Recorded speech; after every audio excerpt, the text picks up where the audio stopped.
So it's been quite a bit of time since I've actually talked about my favorite iPhone. So as some of you may know, my iPhone 13 Pro has been my go-to device for the last, 8 months, since, the September event in October I picked it up. And I'm going to tell you, every single time I use this iPhone, it has been such a super solid device, and I encompass this as pretty much the best iPhone you could probably ever buy. And this is probably, in this day and age, the best iPhone I've ever used.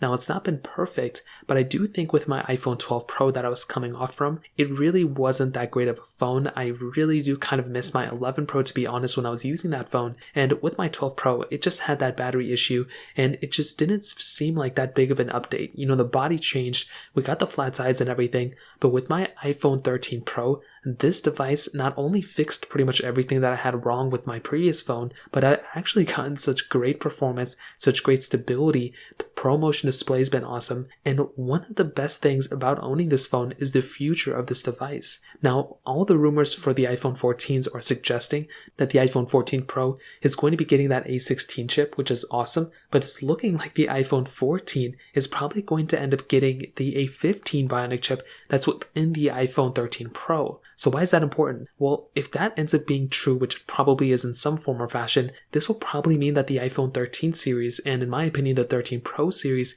is probably going to have a longer lifespan ahead of it than most other iPhones out there. As of right now, Apple pretty much does their updates via the chipset inside, but even if that wasn't the case, there's been some rumors stating that Apple has been switching it over to a RAM now, how much RAM these iPhones have, and if it's true, some of the rumors have been suggesting that the base iPhone 14 may have 6 gigabytes of RAM versus the 4 on the iPhone 13. Well, if that ends up being the case, the iPhone 13 Pro is still going to be in that, case, and quite potentially it's going to last even longer than the iPhone 13s. Now, we haven't seen that happen before, but there's been a lot of rumors suggesting something like this could be happening in the next, coming years. So if that ends up being true, the iPhone 13 Pro is still going to be here to stay. On top of that, there's been some leaks kind of showing us the blueprint and kind of the roadmap of the future iPhones coming out. And it looks like for even the next few years, there's still going to be some variation of a notch or hole punch and pill design on these iPhones as well. And the reason that's important is because this design on the iPhone 13 Pro, even though it still has a notch and it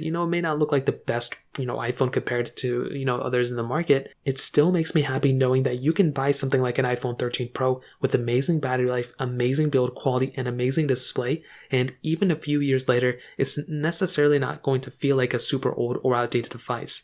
When you look at something like an iPhone 10, I don't really think that looks like an old iPhone, and I think the iPhone 13 Pro is probably the closest thing we have, not only in terms of a look standpoint, but in terms of functionality as well. When you consider the ProMotion display, amazing battery life, amazing performance, stability, I think this is honestly an iPhone. It's probably one of the best iPhones I've ever used in my opinion. So that kind of covers it. If you have any other thoughts or questions, let me know in the comment section below. Hit the like button, that would mean so much, but definitely hit that subscribe button. More importantly than everything else, I love every single one of you guys. Hopefully I'll catch you guys in the next video. Peace out till then.